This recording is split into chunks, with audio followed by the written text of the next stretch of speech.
Bonsoir mesdames et messieurs, bienvenue sur OTP, bienvenue dans la seconde journée de 6e semaine de LFL pour le Summer Split 2021. Bonjour, bienvenue, bonne fête nationale. Et également, nous sommes dans un merveilleux 14 juillet et quoi de mieux pour célébrer la fête nationale que d'accueillir les plus français des casteurs. À commencer par Tréton, bonsoir Tréton, hola, oserais-je dire. C'est terminé. Maintenant, je suis bien français. Et bonne fête nationale à tous. J'espère que vous allez bien. Et j'espère qu'on aura des bangers ce soir en LFL. Parce que j'ai vu, il y a des matchs qui sont très intéressants. Oui, on a de très belles choses au menu. Bonsoir Rexma. Comment te portes-tu ? On est ravis d'être avec toi aujourd'hui encore. Eh bien, merci à toi. Ça va très bien. Bonne fête et bonsoir à tous. Et banger LFL qui reprend. On a 3 journées de match. Déjà la deuxième. Donc ça fait 15 matchs. Ça fait plaisir. Tranquille. Exactement. Chaud en maths, hein ? Chaud en mathématiques.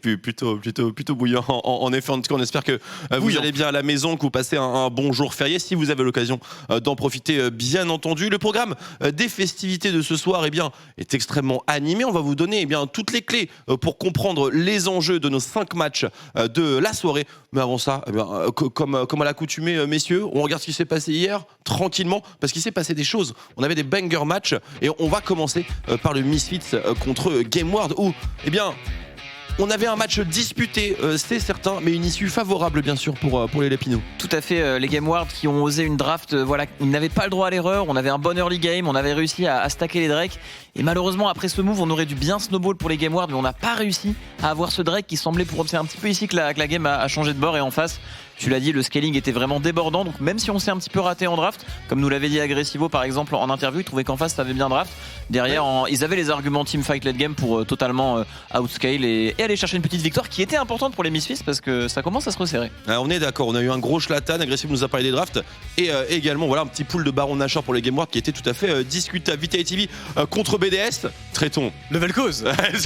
Non mais le banger surtout. Le banger et le Vel'Koz qui a été sorti du côté de Gplex, qui était plutôt pas mal en termes de counterpick sur une Lulu. On a eu la Fellow Smiley qui a été très dominant, mais malheureusement les Vitality ne l'ont pas emporté puisque Aibo avec son Jace a réussi à backdoor de la plus belle des manières. C'est ici exactement sur ce Baron Nashor qui est au passage en plus de cela steal par Blonzer qui a fait un super taf, et derrière pendant ce temps là Aibo termine le Nexus sans trop de problèmes. Très très grosse performance de Aibo sur son Jace qui a tout simplement solo carré la game. Tout à fait, on en oublie un petit peu son split push dans la méta actuelle, et BDS qui arrive à saisir une très bonne opportunité dans une situation qu'on ne voit pas beaucoup dans la méta, et ils viennent chercher une victoire qui était totalement perdue parce que les Vitality dominaient vraiment bien dans ce match. C'est incroyable, on va voir les répercussions de ce match, que ce soit pour BDS ou pour Vitality B. Ce soir, EasyDream contre la Carmine. C'était le match de la remise en fonctionnement pour la K-Corp face à l'équipe qui occupe actuellement la dernière position du classement. Ils ont joué safe, ils ont joué sécure la Carmine. Ils ont joué sécure, on a eu Syncrof en interview qui disait que certes il y avait eu des petits problèmes etc, mais que c'était en train de les régler, que c'était en train de travailler dessus. Il y a eu un Lee Sin qui a été extrêmement pixel perfect, la Carmine qui fait une bonne game. On pourra noter aussi la première Kalista de Mati qui a bien fonctionné, qui a été très très forte en lane et qui après en teamfight a fait le travail comme toujours bien évidemment. Les EasyDream qui ont été un petit peu bamboozle sur le move top lane, même s'ils étaient en désavantage en early game, et un petit Uti Tristana passé dans la frame d'invulnérabilité de Lee Sin qui les a mis véritablement dans la sauce. On aurait peut-être eu un match un peu plus accroché si jamais cette interaction n'avait pas eu lieu. Gamers Origin contre les LDLCOL, match attendu car ce sont les deux équipes qui ont vaincu la Carmine, Marex. Ouais, les Géos qui enchaînent, ils ont battu la Carmine, ils sont sur une très grande série de victoires qui est encore en train de se fournir, et sur ce match-là, belle draft, très belle early game, on arrive à gagner les games de manière très convaincante comme nous le disait Mersa en interview. C'est vrai que du côté des Géos, on gagne pas seulement les games dernièrement, c'est vraiment clean de A à Z de la draft. En early game, on close up bien les parties, on n'a pas de problème à ce niveau-là, et honnêtement, où vont-ils s'arrêter ces Géos? Et pour les LDLC, c'était un match assez important contre des concurrents directs pour les playoffs, donc il va falloir se relever durant cette semaine. Ouais, il reste un tout petit peu devant les LDLCOL, mais il y a du monde derrière eux, bien sûr. MCES contre Sly, bien entendu un match très important pour les Solari. MCES qui bien sûr avait beaucoup à jouer pour raccrocher le peloton si j'ose dire. Bien, on a eu un peu d'originalité tout de même au niveau des drafts et une issue favorable aux Solari. Ouais, on a tenté un petit peu le 1-3-1 côté MCES, là où du côté des Solari on a vu la première Irelia qui ressort avec les ups que l'on connaît sur le 11.14. On a eu aussi Asa qui a fait une très belle game de Ziggs, qui a été certes discret mais qui a fait un énorme travail pour les Solari, qui s'impose donc dans un match très important pour eux pour le classement, parce qu'on le voit, ils sont tout de même très très hauts ces Solari. Exactement, les Solari, c'est du top 4 bien assumé. La Carmine et Vitality B toujours en tête, bien entendu. La Carmine avec 10 victoires, donc officiellement, on valide quasiment le slot en playoff. Hein, c'est notre tradition sur une saison à 18 matchs et avec un top 5 qui passe à l'étape suivante. Derrière, donc Misfits, Solari et ensuite Gamers Origin, LDLCOL et Team BDS qui sont raccrochés. On a finalement notre top 5 qui est fort bien dessiné, mes chers amis. Et bien sûr, le reste du classement qui est toujours jouable, mais qui le devient de moins en moins à mesure que les semaines avancent. Ouais, moi je trouve que rien n'est décidé. Vraiment, on n'est pas du tout à l'abri d'un faux pas Vitality, on n'est pas du tout à l'abri des Game World qui come back. Et même entre ça, c'est pas encore tout à fait décidé. Il y a quand même 7 équipes qui peuvent encore aller jouer le top 5. Vu que c'est du top 5 et pas du top 6, je pense que la course au playoff va être vraiment sous suspense jusqu'au bout et peut-être la dernière journée de la compétition. Sûrement. Cette équipe pour quoi ? 3 places, 2 places encore disponibles. On estime que la Carmine est déjà validée. Vitality B est à 9 victoires, donc quasiment dedans aussi. Il resterait 3 places donc pour cette équipe. Il resterait 3 places. Les Misfits n'ont pas montré des signes si rassurants, donc même pour Misfits, il va falloir véritablement se battre maintenant pour être ne serait-ce qu'en playoff. L'autre équipe qui va être très intéressante, c'est les Game Wars. Il va falloir qu'ils engrangent des wins très rapidement s'ils veulent remonter. Mais si dès aujourd'hui ça commence à perdre pour les Game Wars, ça va être compliqué, je pense, surtout que demain ils jouent la Carmine. Et normalement, ça devrait beaucoup se jouer entre BDS, LDLC, Gamers Origin et Solari. La pression monte. Ouais, tout à fait. Les Game World doivent revenir de très très loin. C'est une saison difficile pour eux. Et contre la Carmine, par exemple, il va falloir sortir le clutch monumental pour pouvoir y croire. Parce qu'à chaque fois, on n'est pas très loin de gagner. Ils étaient d'ailleurs pas loin de gagner contre la Carmine durant les matchs allés. Mais là, ça commence à devenir très délicat niveau compteur de victoires. Uniquement le top 5 va en playoff. Donc forcément, il faut viser au minimum 9-10 victoires pour avoir une chance. On a besoin de Nexus. Hein. On a besoin de beaucoup de Nexus pour les Game World. On regarde le planning de la journée si vous le voulez bien. Donc avant-dernière journée de cette semaine. Évidemment, nous sommes en Super Week, donc 3 journées de compétition. On ouvrira ce soir avec Vitality B contre Easy Dream, MCES Carmine. On continue une semaine qui est censée être accessible pour la K-Corp. Misfits première contre LDLCOL. Mamacita. Solari contre Gameward. Très joli match. Tu parlais un petit peu des enjeux, Marex. Il va être très intéressant de se pencher sur cette affiche. Et enfin, on terminera avec BDS Gamers Origin. 2 équipes en win streak massive. Les 2 seuls qui sont en win streak solide actuellement dans ce Summer Split de LFL. Ouais, 2 équipes qui ont réussi à trouver leur voile et les Gamers Origin qui ont beaucoup forcé avec ce fameux gameplay agressif. Là où du côté des BDS, on a enfin un main jungle qui refonctionne et dans l'équipe ça tourne très très bien avec un Aibo qui est monstrueux sur la top lane. Et justement, on va commencer ce pré-show bien directement sur cette affiche, sur la dernière affiche de la journée. Gamers Origin contre BDS. Vous voyez ici, série de victoires de 5 contre série de victoires de 4. Des temps de jeu relativement similaires, des stats relativement similaires tout de même, all around, avec un first blood pourcentage quand même pour BDS. Ça sécu un petit peu. Hein. Ouais, c'est assez, c'est même très élevé, un peu moins pour les jeux. Ça peut peut-être témoigner du fait que les jeux, ils sont très clean en early game, mais pas forcément par des kills et plus peut-être sur la map. On peut le voir également hier avec un dive vraiment méticuleux, au bon timing, etc. Donc ça témoigne un petit peu de cela. Et ce qui est très intéressant avec ces équipes, c'est que honnêtement, on va pas se mentir, après les 2-3 premières semaines, vis-à-vis des performances et des scores de ces 2 équipes, on les imaginait, pour certaines, déjà, c'était quasiment mort pour les playoffs. Honnêtement, quand tu as un start en 1-6, c'est très rare de pouvoir revenir. Et là, honnêtement, c'est ouf, 2 séries de victoires de nulle part, c'est vraiment une super surprise. Et puis GG à ces équipes de s'être relevées après ce start. Et du coup, l'affrontement ce soir, ils se retrouvent quasiment au haut du classement. Ils étaient en bas et maintenant ils se battent pour les slots des playoffs. C'est un beau storytelling. Mais très similaire à un BDS qui va plus faire la différence, je trouve, au niveau des drafts, du mid-late game. Bon, ils ont eu un petit peu la win miracle contre les Vitality hier. Et les Géos, ça a plus été constant dans leur performance dernièrement. Surtout en early game. Du coup, je serais curieux de voir si en early game ils vont réussir à emballer le match. Mais bon, quand on voit que les BDS hier ont réussi à voler une game avec des milliers de goals de retard, tout est possible dans ce match. En tout cas, très bel affrontement. Tout est possible. Je suis bien d'accord avec toi. On va parler des éléments les plus tranchants de notre point de vue au niveau de ces 2 équipes. On va commencer par BDS et on va commencer par la bête de la top lane qui, ne fait pas tellement de vagues, mais il lui fait vraiment un summer split assez dingue, Ice Bisto. Ouais, de mon point de vue, en spring split, il était déjà très fort en début de summer, un peu moins convaincant, mais là, il a réussi à trouver ses champions. Le Mundo, au passage qu'il avait joué. Au-delà du taunt qu'il avait fait qui était assez drôle, globalement il a été très très fort, il était très insane, dominant. Hier son Jace incroyable aussi. Et 600 de DPM pour un top laner, c'est véritablement énorme. Et heureusement qu'il est là, parce qu'il y a moins de dégâts qui sont faits sur la midlane du côté Xico. Et j'ai l'impression qu'on a transféré un petit peu la confiance que l'on avait dans Xico en Aibo pour carrer les games chez BDS. Définitivement, AS Bisto, véritablement une arme massive pour nos représentants. On continue maintenant sur la jungle, parce que là aussi, on a une affiche qui est tout à fait jouissive. On a Karim KT, on a Blozor, certainement deux des plus grands junglers d'early game qu'on puisse avoir en LFL. Karim KT est beaucoup plus visible actuellement avec le tandem qu'il forme avec Mersa, mais Blozor est toujours bien sûr extrêmement oppressant avec ses pics de signature. Gros affrontement entre les deux. Bien sûr, les drafts vont être assez importantes. Je pense que voilà, si on a un Xin, une Nida, enfin, il faudra des pics de confort. Mais voilà, l'issue totalement incertaine tout de même entre Karim KT et la Blourze. Tout à fait, les junglers qui doivent être très satisfaits de l'évolution de la méta. On est sorti vraiment du Volibear Udyr à toutes les games. Maintenant, on a la chance d'avoir plus de Nidalee. Ça a été joué hier et ça a très bien fonctionné pour les gamers d'origine. Ça va être buff dans les patchs qui viennent. Tu parles du Xin qui convient parfaitement à ces junglers. Le Graves qui peut apparaître.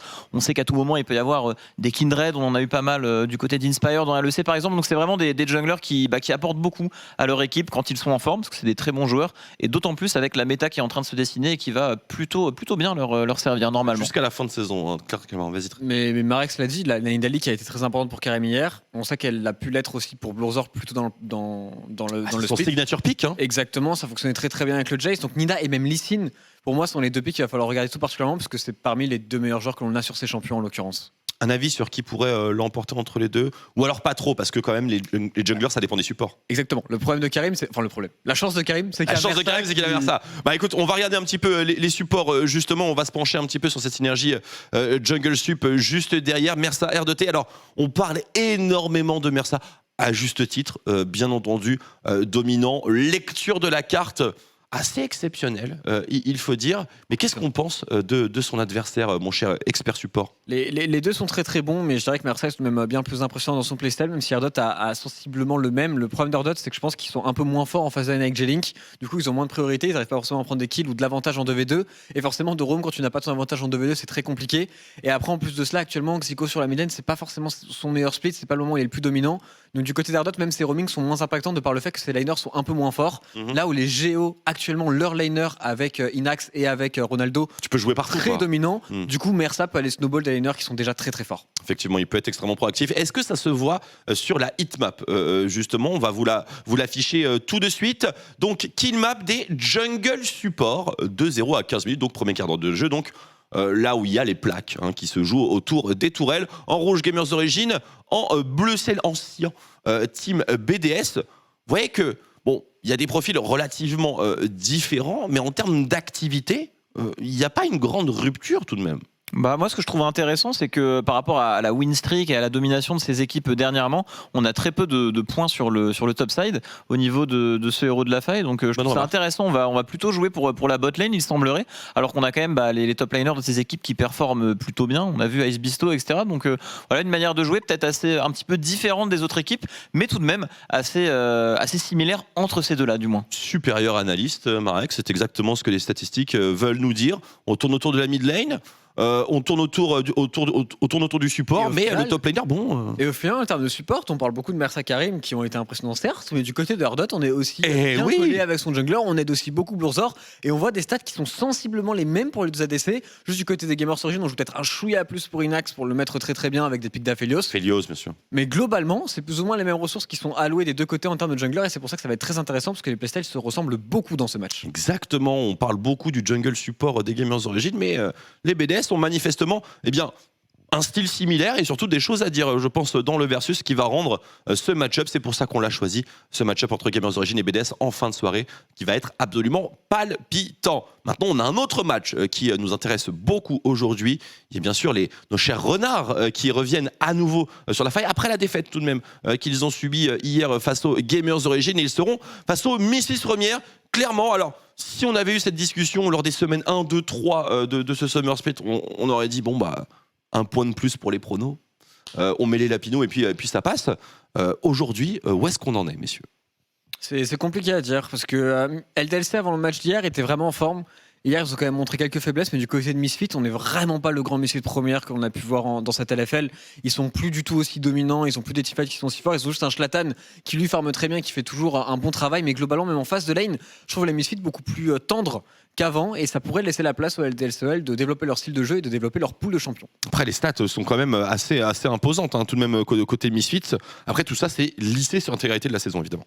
Ouais, tout à fait. Moi, je pense que c'est des équipes qui ont un profil un petit peu similaire au niveau du nombre de victoires qu'elles ont et de ce qu'elles feront en playoff. Je pense que c'est des équipes qui pourraient être vraiment fortes en playoff, que ce soit les individualités côté Misfits qui devraient se réveiller quand on arrive dans les matchs plus importants, que ce soit côté LDLC, tout ce qu'ils sont capables de faire niveau draft. Et même en BO, c'est des joueurs que je vois assez forts, surtout grâce à leur draft, un petit peu leur clutch factor, expérience. Voilà. Du coup, pour moi, le défi pour ces équipes, Misfits a un petite longueur d'avance en plus, mais c'est vraiment d'aller vraiment sécure ce top 4-5, parce que je pense que ces équipes, c'est les équipes qui vont le mieux performer en play-off par rapport aux résultats qu'ils ont fait en saison régulière, qui sont pas non plus délirants comme Vitality. Les équipes de remontada dans le format Gauntlet, il faut sécuriser le top 5, surtout pour les LDLC qui eux ont un petit peu de retard. Ça serait dommage parce que ils ont aussi eu des petites games qui tenaient plutôt bien avec Mundo Yumi, où ils ont perdu 2 games comme ça en osant tester, en manquant un peu de réussite, en perdant sur des petites erreurs.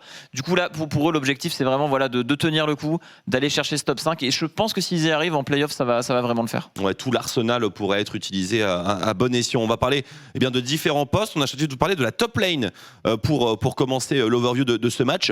Dan contre Agressivo, 2 top laners qu'il est difficile d'ignorer, Tréton. Ouais, on parle pas souvent de la top lane en réalité dans les pré-shows, et pour moi ici ce match-up va être très très très très important. Le Jace que j'attends tout particulièrement du côté de Dan qui avait été impressionnant un peu plus tôt dans le split, et Agressivo qui est en train de monter en puissance, qui a joué sa Gwen Exos, ça a très très bien fonctionné. On le sent vraiment dominant sur sa phase de lane en globalité. On a un peu le retour du grand Agressivo qu'on avait eu surtout l'année dernière. Il reprend de la place au sein des Misfits, je suis d'accord. Exactement, et le pic de Camille par exemple pourrait être très très important pour les Misfits de leur côté, et je pense que pareil sur Agressivo actuellement pour les Misfits, c'est un très très bon pari. Ouais, on l'a eu en interview hier, justement, il nous disait qu'il se sentait très très bien, et surtout en termes de lecture, il nous parlait de la draft justement qu'il avait face. Il a l'air d'être assez bien au courant de ce qui marche et ce qui ne marche pas sur les patchs actuels, et on sait que dans la lane noble des duellistes, c'est un élément bien sûr qui a son importance. On parlait de Chop and Pull tout à l'heure, mon cher Marex. On va parler de l'homme de l'homme pool de champion, si j'ose dire. On parlait de Jérémy, de Eika. Évidemment, celui qui ne jouait quasiment jamais 2 fois le même perso, mais qui globalement offrait dans ce Summer Split une maîtrise de beaucoup de styles différents. Ouais, c'est très sympa en plus de la part de joueurs pour son équipe, parce que quand tu joues un champion par game pendant tout le split, forcément niveau réflexion en draft etc en face, ils vont pas se dire à la deuxième rotation de ban je peux facilement ban ça ou ça. Il va toujours pouvoir me sortir un Xerath, un Azir, un Vel'Koz. Donc déjà niveau draft ça aide pas mal, surtout quand ta bot lane est capable de jouer à côté de ça du Yumi Mundo, que ton top laner peut être Pixel sur du GP, du Jace, et a déjà sorti de la Queen, ce genre de choses. Donc je trouve que ces performances, le fait qu'il ait montré d'aussi bonnes performances sur tous ces champions, déjà ça fait beaucoup de bien à l'équipe, et même surtout d'un point de vue draft, ça vient très bien compléter tous les autres joueurs et le profil de l'équipe, et je trouve que c'est un petit peu ce qui fait la force des LDLC. Et malgré tout, avec toute cette diversité, c'est pas un joueur qui force son équipe à jouer autour de lui, c'est absolument tout le contraire. C'est ce qu'on avait discuté avec Zab, ce dont on avait discuté avec Zab hier soir, puisque voilà, les deux se connaissent très très bien avec l'aventure nord-américaine. Il facilite ses coéquipiers, il va perdre un petit peu de gold, on le voit juste derrière, il perd un petit peu de gold en termes d'expérience et sur sa phase de lane certes, mais il est là. C'est pour aller en donner aux autres. Il a quand même pas mal d'assistance avant les 15 minutes, et il essaye de roam un maximum, et juste de donner de l'avantage à des joueurs qui sont capables de carry quand ils ont des ressources, c'est-à-dire Exakik et Dan qui ont les profils parfaits pour ça. Et on a parlé de Dan, on va descendre un petit peu au niveau du bot side, les amis. Alors là aussi, il y a énormément de choses à dire. On va essayer d'être au maximum succinct, s'il vous plaît, messieurs. Surtout toi, mon cher Tréton, parce qu'on sait que Exakik, il te transcende un petit peu. Mais comment tu vois l'affrontement? Parce que on est face à Woolite. Alors Woolite fait un petit peu l'office de papa, voire de grand-père, quand on compare les deux profils. Ouais, c'est clairement le daron, mais même en ADC, en globalité, Woolite c'est clairement le daron de la ligue, et il performe tout le temps. Il est vraiment archi impressionnant, il a un très très bon influence en plus dans la méta, il a eu un très bon Varus aussi, donc il est vraiment très très fort. À voir si Exakik sera le troubler un petit peu, sachant que hier, tout de même la game de la botlane DLC était très décevante. C'est parti de la botlane ce snowball du côté des Gamers Origin, ils ont pris l'avantage en 2v2, qu'ils ont réussi à snowball après, et je pense qu'on s'en est un petit peu voulu pour Exa et pour DOS, à voir s'ils sauront répondre contre notre botlane qui est très très forte avec les Misfits. On peut avoir des erreurs bien sûr sûr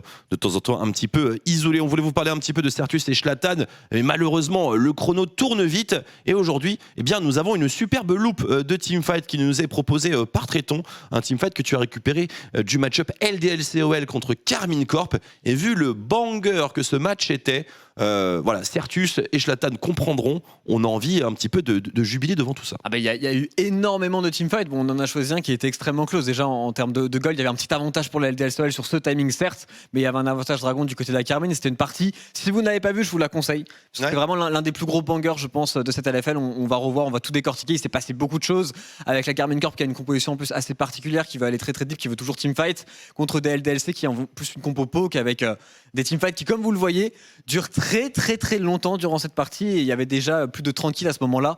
Donc vraiment la game, je ne peux pas plus vous la conseiller. Exakik ici qui va faire les plays qu'on va décortiquer juste après, avec des Q-spells qui connectent, qui gênent un petit peu Mati, mais la Karmine ça se retourne aussi très très bien, et un Saken au passage qui fait une game de Akali. Mama sa partie, parce que c'est pas facile de jouer Akali contre TF, on l'a déjà dit bien assez. Ouais, bien entendu, on a vu qu'il éprouvait certaines difficultés, mais que pour pouvoir s'exprimer dans ces teamfights, effectivement, il y a un petit peu d'espace. Après, les LDLCOL, on connaît l'issue, bien entendu. Ils ont réussi à transformer cette partie en victoire. Ils ont réussi à transformer cette partie en victoire avec une composition tout de même assez particulière, centrée autour de Eka, qui doit pouvoir jouer sur les sides avec Dandan, enable au maximum ce Jace, ce que l'on voit de plus en plus en LFL, et une composition qui va beaucoup avoir besoin de ce Ezreal en termes de DPS en teamfight pour pouvoir tout simplement gagner ces fameux teamfights 5-5 que l'on recherche dans la composition de la Karmine. Ouais, une compo Ezreal 1v9, bien sûr, telle qu'on l'avait décrite. De l'autre côté, bon, on a Viego, c'est Juani, petit Akali, botlane safe.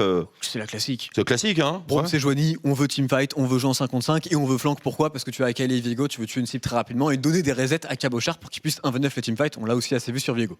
Ah, bien entendu. Allez, on regarde directement le vif du sujet. On était late game. On était de late game, il y a pas mal de choses qui sont importantes, dont le fait qu'on n'ait pas de flash sur ce Xin Zhao, donc pour faire la frontline, c'est lui le seul, ça va être très compliqué. La Karma Corp. La Karmine Corp, en effet. Bon, ça va, on nous en voudra pas. En tout cas, je l'espère. Et au passage, pas d'ultimate sur le TF, ce qui est très important parce que ça va donner un fight beaucoup plus facile à Saken avec sa Akali et les niveaux 18 qui sont déjà présents du côté des LDLC sur la DC et sur la top lane. Ok, let's go. Let's go justement mon cher Trix, parce qu'au début il y a beaucoup de choses qui se passent, donc on voit beaucoup de wards qui sont positionnés par la Karmine, on a en plus de ça le push qui est géré actuellement par Saken parce qu'il n'a plus de limiteur, le Baron Nashor qui a déjà respawn, et ce red buff qui respawn dans 4 secondes, on en reparlera, il a une importance toute particulière dans ce fight. Je me rappelle, effectivement, il se l'était disputé en plein milieu du teamfight. Et ouais, je me rappelle pas s'il avait été clutch. Et bah tu verras qu'il a été clutch, on en reparlera un peu plus tard dans ce teamfight. Et forcément au début on essaie de chercher un petit peu l'engage, on va mettre l'ultimate du côté de Mati qui sera bien dodge par Eka qui avait en plus le shield de la Karma, donc forcément en temps de mouvement il est rapide. La téléportation directement de Saken pour aller flank, l'ultimate de Singroff malheureusement qui est un petit peu raté, qui met un but. La chose importante ici c'est que Dandan a touché son combo, et quand Dandan touche son combo en général il veut se battre, et on va avoir un énorme all-in sur Mati. Ah, je me souviens de cette all-in de Dandan, effectivement, il était discutable. Discutable en effet, surtout que Targamas et Cabochard directement vont défendre leur ADC, vont essayer de le sauver, et ils vont y arriver. Mati va flash out et ils vont s'en sortir avec Dandan, mais par contre en bas, sur l'action, c'est très important puisque le E de la Akali a connecté, il va pouvoir regoin notre cher ami Saken et jouer son teamfight de la plus belle des manières avec sa Akali. On va voir de quoi il est capable. Il temporise déjà très très bien. En 3v1, on a réussi à faire tomber Dandan qui était très très faible. On va pouvoir amener les renforts du côté de la Karmine. On a Donars du coup en seul frontliner qui est obligé de temporiser. Mais attention, pour la Karmine, on commence à aller très très loin. Il y a toujours le GA sur Donars, donc il peut temporiser un bon bout de temps. Et si on a Targamas qui met une belle fissure glaciale pour empêcher le DPS de Exakik, il temporise aussi avec son wall. Mais ça reste un Ezreal qui est full life, qui a ses 2 summoners, qui peut faire beaucoup de dégâts. Et du coup, le GA qui est clutch parce que du coup, Viego prend pas de reset. Viego prend pas de reset pour le moment. Il va mettre beaucoup de temps à tomber. On va le voir, la Karmine ici, un énorme danger autour de ce pic de Xin, et ici notre cher Mati et notre cher Saken qui ratent un petit peu leur timing de GA, et l'air de un c'est clutch puisque le fait que Donars vive un peu plus longtemps, on va voir, ça va faire toute la différence. Ouais, il y a autant de compétences qui sont parties à côté. Incroyable. Malheureusement, et du coup il survit un petit peu, il y a un shield qui a le temps de partir, il va mettre un petit peu de dégâts, ça donne aussi le temps et la confiance à Eka Exakik de Dashin d'ailleurs du côté de ce Ezreal qui va mettre pas mal de dégâts. Le Dashin un petit peu discutable, mais écoute, il a un GA, il a ses summoners, il peut se le permettre. C'est une compo 1v9 Ezreal après tout, hein, donc c'est ce qu'on attendait de lui, en tout cas c'est ce qu'il disait en interview. Il prend ses responsabilités, Zonia très bien utilisé, Pixel HP du côté de Saken, on prend évidemment la forme de Xin Zhao pour Cabochard, on va directement en ligne sur Eka qui met un très très bon Zonia. Ici Singroff qui met une énorme pression sur Exakik qui arrive à temporiser, et tu vois ce red buff. Ah, il a smité pour Regen. Il a smité pour Regen, mais ce sera pas la seule importance de ce red buff, on va voir que plus tard dans le teamfight ça va être toujours la même chose, parce que là ce red buff est toujours présent, et juste ici, il n'arrive pas à l'avoir Exakik, puisqu'il y a la flèche de Mati qui récupère le red buff et on va le voir avec les moves ici. Exaki qui arrive à se défaire de Syncroft et là ce ZQ spell, s'il y avait eu un red buff, Ah ouais, ça aurait 20 HP sur Matic qui devient pixel HP grâce au style de red buff. Et pendant ce temps-là, pour Saken et pour Targamas, on est obligé un petit peu de se cacher pendant que c'est Cabochard essaye de chasser au maximum le Ezreal. Ah oui, c'est complètement fou le style de Red Buff, genre qui est tellement clair. Mais où est Cartus dans cette game? Où est En vrai, Cartus? ouais, Non mais de Cartus, ouf. totalement. Et du coup, Saken forcément à l'agression sur DOS qui manque son Q-spell. Flash out instantané du côté de DOS. Pas de red buff pour Exakik, mais toujours une cleanse et toujours surtout son GA qui lui permet de jouer très agressif, peut-être même un petit peu trop. Encore un dash-in de son côté sur Matic qui revient tout de même bien les dégâts. Donc certes, il va prendre un kill, mais directement, le GA va tomber bien évidemment entre 3 joueurs. Il n'y a absolument rien à faire pour le jeune joueur français qui donne fichu Brome. absolument tout ce qu'il a. Le Brome en effet temporise parfaitement. Et juste ici, Cabochard a peut-être pu se mettre devant parce que le Q-spell de Exakik va encore prendre un kill et on s'en sort avec un Ah ouais, je vois. Effectivement, on pouvait sauver les coéquipiers quand même hein, sur ce move. C'était un peu compliqué. Ah bah clairement les héros. Alors Staken, effectivement, on l'a vu bouger. C'était pas évident, hein. Il y avait pas mal d'obstacles hein, dans ce fight. Il a très bien géré et j'avoue avoir hésité à mettre en héros le Red Buff qui a fait sa part pour ce teamfight. C'est vrai. Ou Mati finalement. C'est peut-être lui qui a calculé le move à voilà, N+4, hein, qui sait à quel Il le point. savait. Qui sait à quel point voilà ils sont intelligents nos joueurs de l'FL. Merci pour cette loupe, ça nous met vraiment dans la bonne ambiance les LDLCOL qui sont capables bien de discuter à armes égales avec une équipe aussi prestigieuse que la Carmine. Ça nous met bien sûr en condition pour tous les matchs à venir au niveau des renards ce soir et particulièrement contre Missis Première qui se distingue pas mal au niveau teamfighting eux aussi à leur tour. Messieurs, on passe au prono rapidement hein, parce que bon c'est pas très intéressant, n'est-ce pas Tréton? Ouais, non, pas très envie de parler des pronos. Ouais, c'est pas intéressant. Bon, allez, on regarde quand même. Bon, c'est vraiment parce qu'on a que ça à faire. Hein. Oh là là, shit. Voilà, Chips premier, merci. On peut passer à la suite. Hein. Alors non, Ah oui, en regardons fait, les paris vous du êtes, jour. Relativement gifted, vous deux, c'est ça? Ouais, oui, c'est bien Ouais, ça. on est relativement. Relativement dernier, ouais. Et on sera Après, pas- t'étais à 80%, Coco, tu vas te calmer. Hein. Ouais, bah là, c'était descente aux enfers. Je vais down Rocket jusqu'à la dernière place. Let's go! Le match Solari Game World qui pour tout que c'est moi sera très important puisque celui qui aura tort sera dernier très certainement à la fin de cette journée. C'est bien vrai, c'est bien vrai. Bah écoute, moi je crois en Sly, hein, comme d'habitude. Et personne qui a tenté un easy MCS contre le top du classement. Il n'y a pas eu Chips qui ce coup-ci a tenté un petit peu des prospects piquants. Vraiment, on sent qu'il est premier, il sécurise maintenant. Alors, c'est la tradition. Celui qui est premier au prono ne prend pas de risque. Et lorsque tu es dernier, tu fais n'importe quoi jusqu'au moment où ça passe et où tu sécurises simplement tes pronos. C'est la règle. Ça fait des années qu'on fait ça. Et donc, c'est pour ça que ce jeu des pronostics, bon, il veut rien dire, mais il est très marrant quand même. Il est très, très, très marrant. Vous pouvez voir que, voilà, en termes de talent d'analyse, Duke, coach, a été au Worlds, a pris une game à SKT. Commence à remettre en question le système. Au final, moins doué que Twitter. Voilà, donc est-ce que Twitter est un meilleur coach que...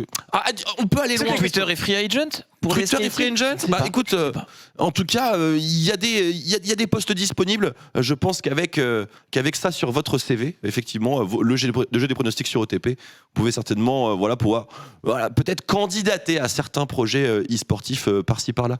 Tréton, ça te tenterait toi? Coach Tréton. Coach Tréton dans quelques années quand j'aurai pris un peu en maturité. Alors, est-ce que tu voudrais pas te faire la main un petit peu en coachant tes collègues, pourquoi pas? C'est exactement ce qui va se passer. Il faut qu'on fasse des flex et que je vous coach et je pense que ça peut être banger. De coacher Chips et Noix, ça peut être très très drôle. Est-ce que ça vous tente, mesdames et messieurs? Faites-le nous savoir et peut-être qu'on réagira et qu'on construira, qui sait, quelque chose. Sait-on jamais. Allez, il est temps maintenant de lancer cette seconde soirée de 6e semaine de LFL Summer Split. Le premier match, vous le connaissez, c'est Vitality contre Easy Dream. Et on va le déguster ensemble juste après l'introduction. À tout de suite.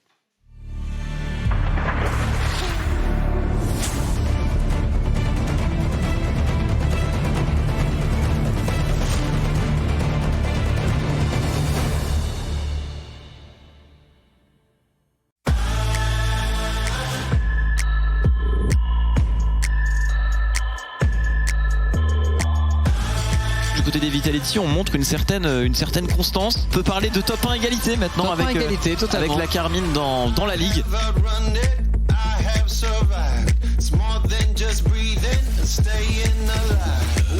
On enchaîne le red buff. Oh là là, qui est très bon, avec l'auto-attaque et on viendra récupérer le kill.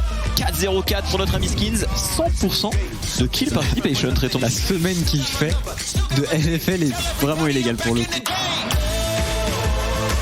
C'est la Valentina potentiellement, quoique Smiley est encore en vie. Skills de Smiley qui donne absolument tout. Skills qui continue, Skills qui récupère un nouveau corps et qui doit maintenant s'extraire de la drogue.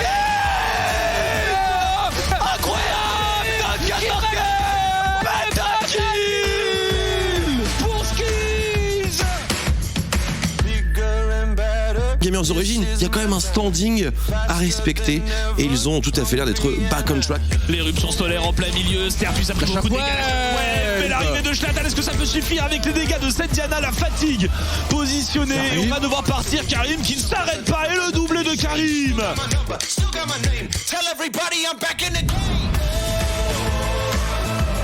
Et par contre Cabo qui va se prendre la partie la plus ultimate. On s'était découpé du côté de Cabochard et Inax. Ça passe complètement, X-Paty qui va tomber lui aussi et je crois bien que les gars...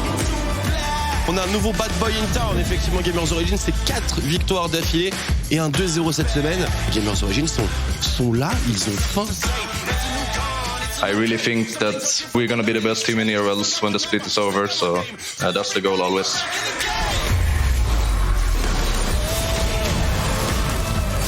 Il va directement ici de la part de Slid, on vient complètement lock, Steelback qui va tomber. Est-ce que Elite peut récupérer un de l'autre côté? On a STP en train de découper Asa. Quel travail de la boîte de l'autre côté qui ne va même pas mourir. The game Rise et Smiley qui vient clean up le fight, mettons. Ronaldo peut-il faire la différence dans la mêlée? Les dégâts sur Silam, sur Ronaldo qui récupère l'équipe, qui peut enchaîner avec Nam de Varus ici qui enchaîne parfaitement sur Special, qui lui aussi va tomber. Triple kill pour Ronaldo.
Et on est parti pour la première game de la soirée, Vitality contre Easy Dream.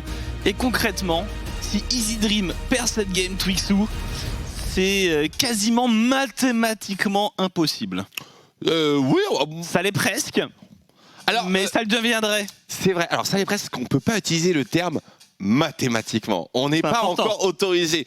Mais honnêtement, ça a l'air quasi dead pour les playoffs. La situation est très simple. Si on se base sur les saisons précédentes, il faut au moins 10 victoires pour accéder aux playoffs. Actuellement, ils ne sont plus capables d'avoir 10 victoires. Donc, ils n'ont plus le destin entre leurs mains. C'est ce qu'on peut dire aujourd'hui. Mais voilà, une ou deux défaites de plus. Et je pense qu'on pourra officiellement valider la non-participation aux playoffs. Ce qui n'en fait pas une équipe moins embêtante à face. Je dirais même au contraire. Généralement, le fameux quand il n'y a plus de pression, que tu n'as plus rien à jouer, que tu peux te permettre de jouer ton jeu, jouer tes pics, un peu de cœur, ceux avec qui tu es à l'aise, ceux avec qui tu prends du plaisir. C'est le moment où tu peux lâcher des belles games, prendre des belles games, notamment à une équipe comme Vitality, actuellement deuxième et en chasse de la première place. Et c'est par ailleurs un autre sujet qu'on abordera dans les prochaines semaines de LFL, puisqu'on arrive à la fin. C'est que les E-Dream, tu vois, je suis pas tellement sûr que ce storytelling de on n'a plus rien à jouer, on va libérer notre jeu et donc du coup on va essayer d'emmener quelqu'un avec nous, faire des croche-pattes, etc.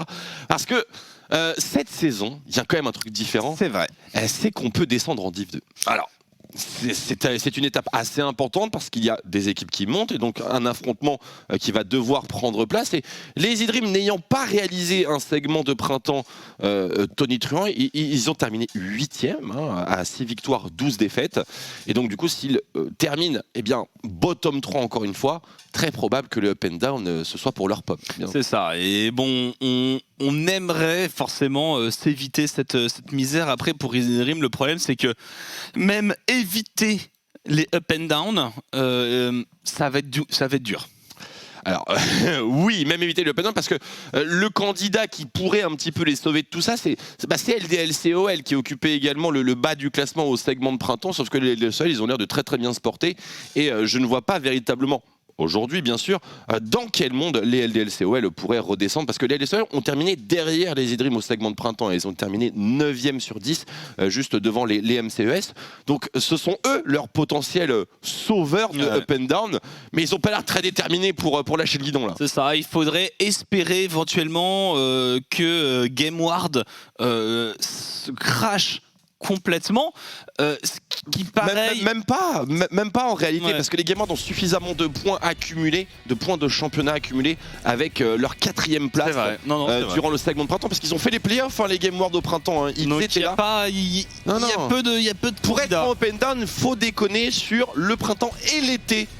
Évidemment, et les deux cumulés pour Easy Dream, ça sent très très fort les up and down, on va pas se mentir. Pour Vitality, c'est pas forcément un positionnement plus facile parce que c'est cette situation où tu es obligé de gagner, autrement c'est une colossale contre-perf. Oui, et sachant que tu veux la première ou la 2e place pour les European Masters, point final, et de préférence la première place, tu t'évites un best of 5 en playoff, et on sait qu'au Summer Split en plus... avec les événements qui reprennent, avec Monaco derrière, il y a beaucoup à la clé. La saison régulière de LFA est extrêmement importante, déjà parce que vous pouvez skip des best of 5 dans le format de playoff, qu'on vous réexpliquera bien sûr si vous n'êtes pas familier avec celui-ci. Mais les European Masters, en interview à chaque fois ils nous le disent, les Vitality B, European Masters, et historiquement Vitality B n'a jamais passé les play-in des European Masters, donc arriver en première position dans ce Summer Split, ce serait déjà un record. Exactement, ce serait déjà un nouveau record, donc laissez-moi vous dire que les Vitality B, normalement ce match-là, ils le prennent exactement comme il faut le prendre, c'est-à-dire avec détermination. Alors, la phase de draft, le ban du petit Varus, Thresh, Gwen, comme ça on retire éventuellement le fameux Aphelios Thresh. En train de target ban Vicky. C'est quel niveau de malice? Parce que Viking, il a joué Volibear, c'est un joueur qui est connu pour sa Rek'Sai notamment. On a commenté la Gamers Assembly ensemble, OTP Volley. OTP Volley, complètement d'accord. Alors, je suis pas convaincu que ce soit une bonne approche de cibler ses piques à lui. Je pense que un des joueurs les plus dangereux chez les Easy Dream, certainement Special et Sealame. Et les deux ont a priori quand même des champions tout à fait dispo. Notamment la Leblanc de Special, je pense. Alors la Leblanc de Special qui était intelligente à bannir, mais du coup c'est plutôt Special qui à mon avis est le côté tranchant et qui peut éventuellement régner en maître. Je suis assez... Ah voilà, je me disais pourquoi il n'y a pas de Kalista dans cette game, qu'est-ce qui se passe? Smiley arrive avec sa Kalista, il nous a montré la Poppy support de Mikix, sans pour autant la valider, mais ça nous a fait plaisir, on aime le clin d'œil. Pareil, le Zac aussitôt dans la partie. Et il l'a joué une fois. Il l'a joué, mais c'est rapide, c'est-à-dire que là l'ennemi il a de quoi venir te chercher entre temps. Si tu voulais forcer l'ennemi à drafter une Poppy, clairement, tu vas réussir ton coup. On aurait une composition dive pour Lazy Dream. Non, on va plutôt essayer de jouer un peu plus intensément la lane. Alors pour Sealame, c'est évidemment un peu une Tristana PTSD parce que il joue Tristana, il y a Lee Sin en face. On a vu ce qui s'est passé hier, donc pour ceux qui n'étaient pas là, en gros c'était contre la Carmine. Et bon, il y avait un swap et tout, c'était un swap très très important. Les Dream avaient la tempo sur la Carmine, donc ils avaient l'ascendant sur le push top. Sauf que voilà, l'ouverture du score s'est fait sur Sealame parce qu'il a ultimate le Lee Sin de Syncroft au moment où il y avait la frame d'invulnérabilité de l'onde sonore et de la frappe résonante. Et donc du coup il est mort là-dessus, il y a eu une pause et tout machin. Mais c'était exactement dans ces conditions. C'était contre un Lee Sin et contre une Kalista. Et on va prier pour pas avoir le même. Alors, 1, 7, très probablement bot, même si on s'octroie très largement la possibilité de le flex. Après, je pense que contre Tristana et Nautilus, ce sera très bien. C'est impossible à dire en fait, si tôt dans la draft. Vu le ban Renekton, c'est peut-être pas aussi sûr qu'on le pense. Mais l'option est là. L'option est là, donc. Et on n'y croit pas, hein, côté Zidrim, on banne le Brome du coup. On n'a pas envie de voir, donc oui, on le voit dans les mains de Salut à tous, Diplex, ce set. Tant qu'il n'y a pas Gwen, honnêtement, je me fais pas trop de soucis pour set. Je pense que Gwen est vraiment très embêtante. Mais le reste, c'est tout à fait ok. Vous avez vu, on est sur patch 11.14, on vous avait parlé en pré-show hier des changements sur l'Estropture et sur Nocturne. Bizarrement, on le voit plus. Étrange. Il a disparu. C'était le pic le plus fort et de loin de la metagame pendant 3 patchs. Et du jour au lendemain, hop, terminé. Disparu. Finito. Il n'est pas resté digne. Comme quoi on est bon en analyse. Et le Galio, c'est vrai que Akali est open. Est-ce qu'on voudrait un pic de réintroduction à Akali? Est-ce qu'on a eu peur du Galio Kalista aussi en bot side? Pourquoi pas? Après, on sait que Diplex joue une Lulu. Donc ce sera, quoi qu'il arrive, pas une lane gratos, c'est certain. Mais du coup, ça impose au Vitality de laisser le counter pick à Diplex en cas de Akali. Ou peut-être de prendre Akali maintenant. Potentiellement, de le mettre dans les mains de Diplex. Ce sera Diana, l'Akali, Diana 7. On y croit moins. Voilà, le fameux Diana 7 en combo, ça marche extrêmement bien. Et le set qui peut encore éventuellement être flexible, même si on l'attend tout de même très fort sur la mid lane maintenant. Même si là, pour moi c'est Lee Sin top, top et cette mid. Hein, mais... Elle a Akali. Plutôt l'inverse d'ailleurs. Alors c'est la question. Plutôt Lee Sin mid. On peut mettre ce set à la bot lane et aller chercher un Twisted Fate. Ou c'est une option. Après on aura un mid jungle un peu trop. Enfin genre c'est les sandales de Mercure Mega Wars quoi. C'est ça. C'est pas forcément ce qu'on veut. Oh un flanqueur, un vilain flanqueur. Composition.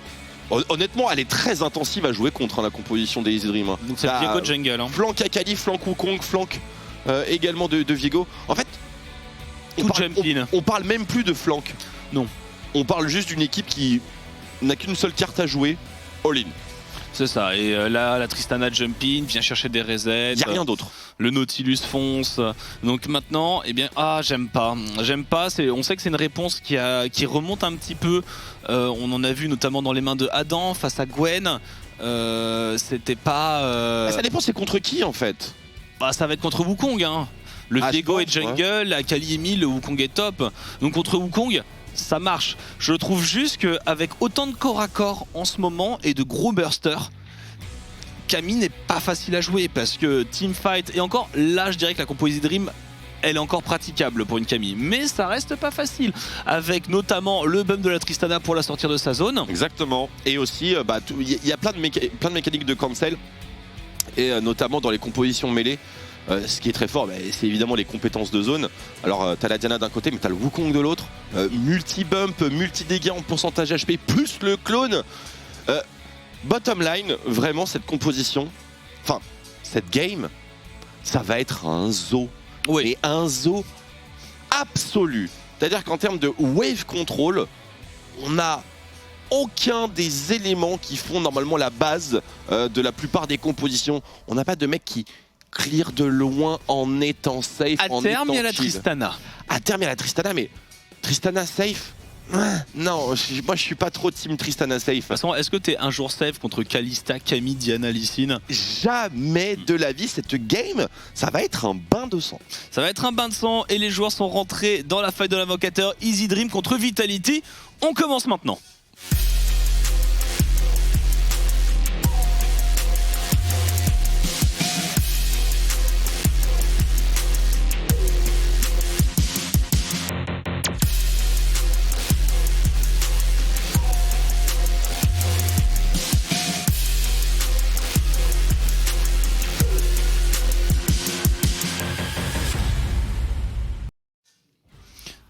Et on est parti dans cette game avec une petite pause dans le jeu.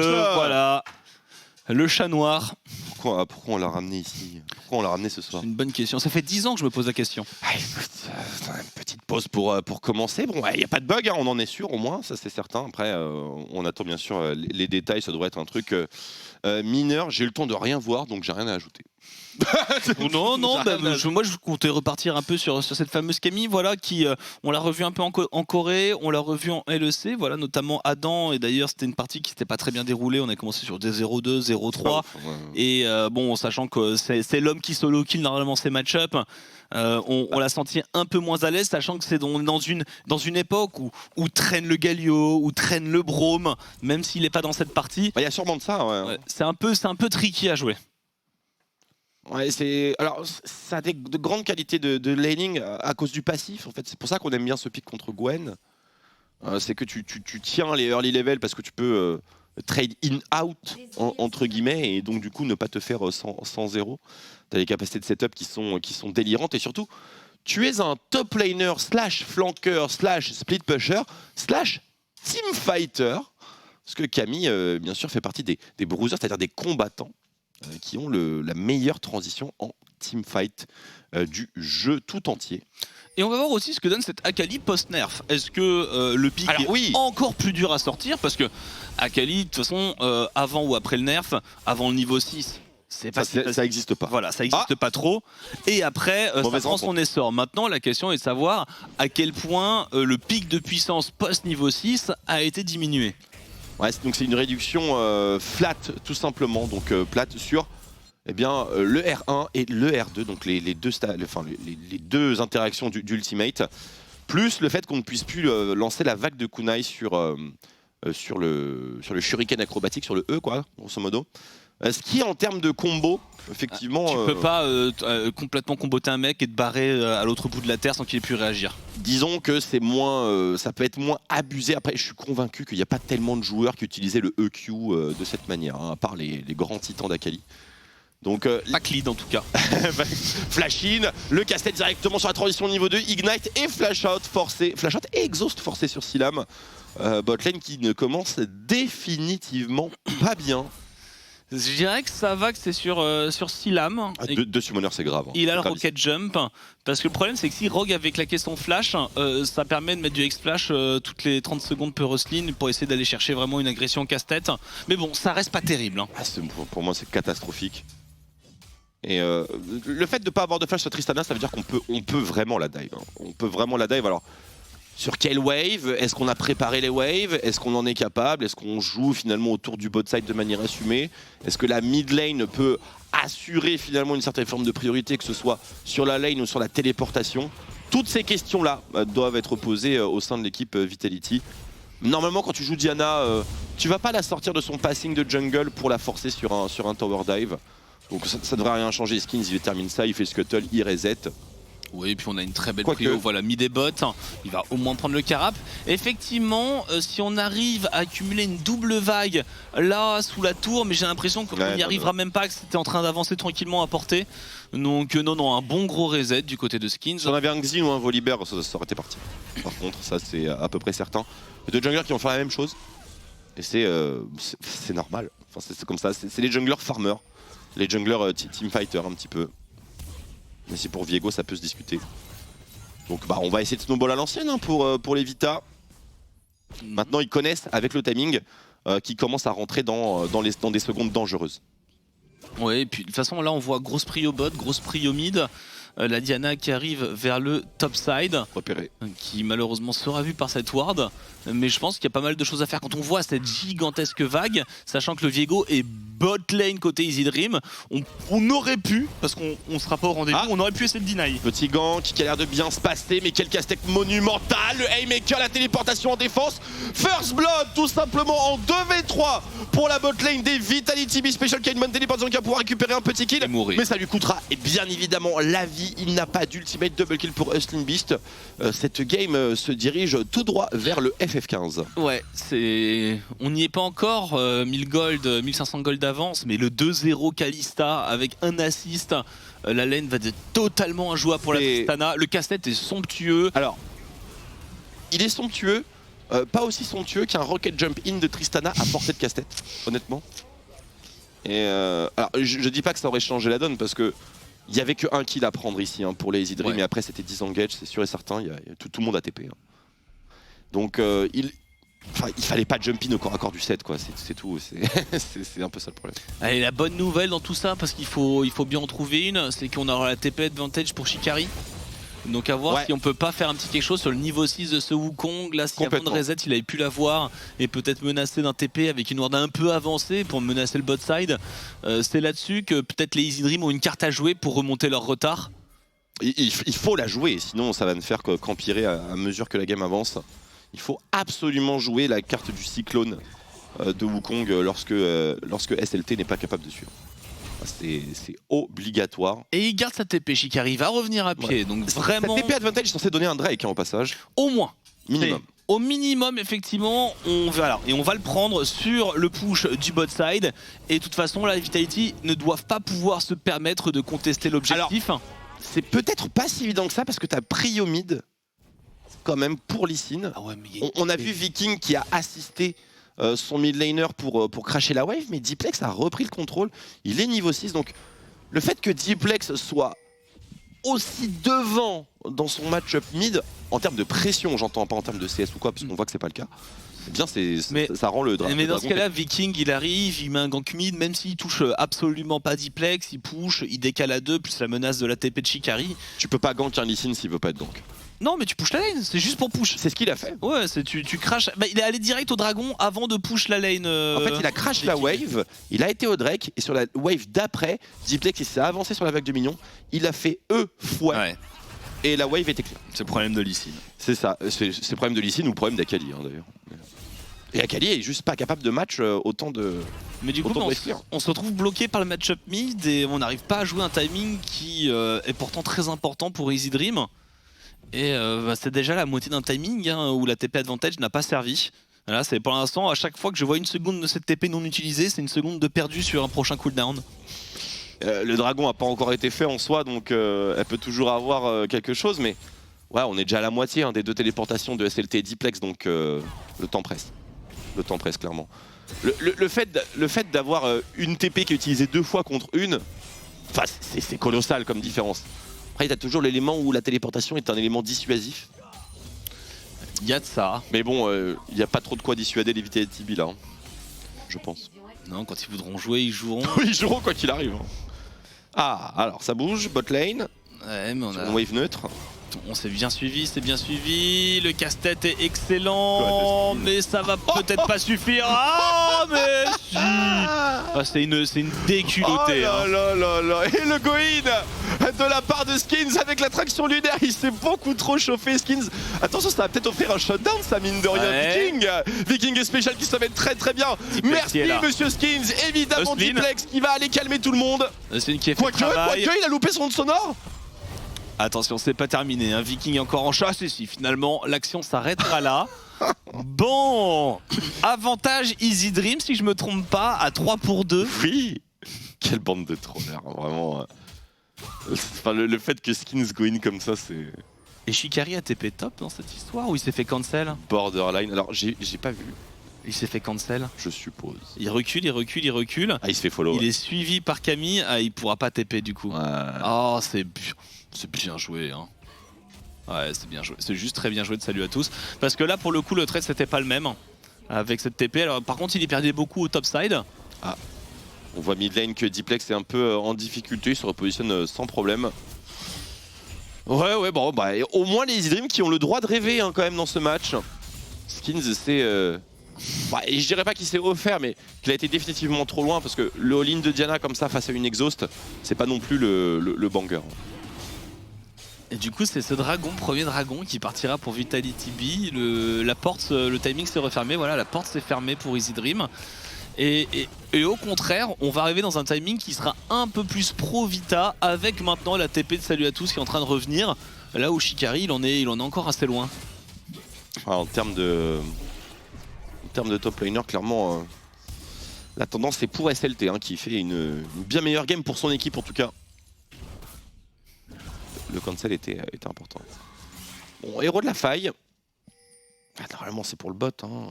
Ouais, mais le bot, il décolle pas de dessous de leur tour.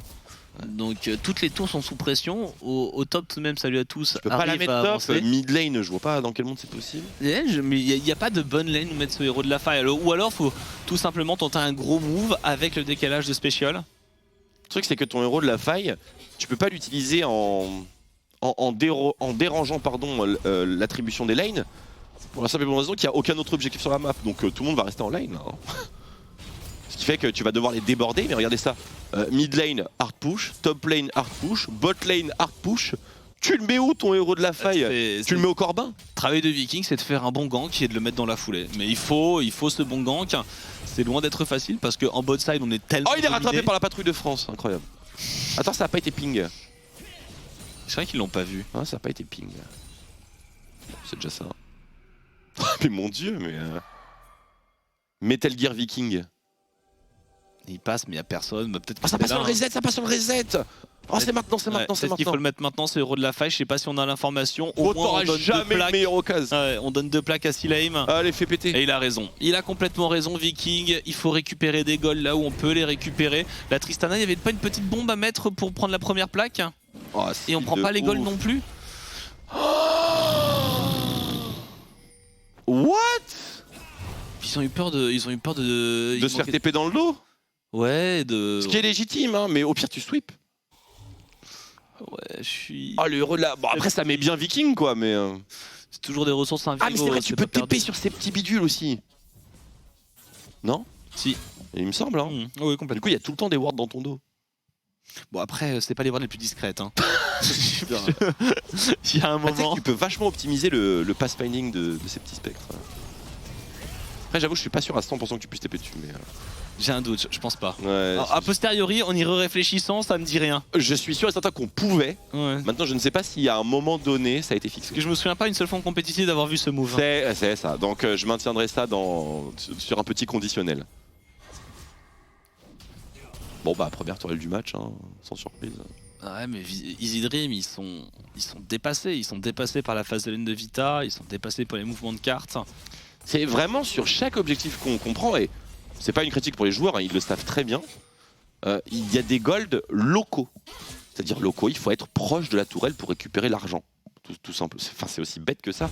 Et il y a des golds locaux sur globalement les T1 et les T2, c'est là que c'est le plus important parce que les T2 ont été buffés, évidemment en termes d'income. Donc il faut... Oh, ça connecte. Non, oh si, il le cancel avec le flash. Est-ce qu'on a un... On n'a rien, on n'a pas le kill. Il y a encore Ultimatum Extech pour essayer de temporiser. Et il n'aura pas le temps de Lucie l'a utilisé, mais il s'est pas activé, il est mort dans la foulée. Donc il y aura tout de même et le flash et l'ulti qui partiront. Et il fait du bien ce kill. Il sera récupéré d'ailleurs par la Akali de Spécial.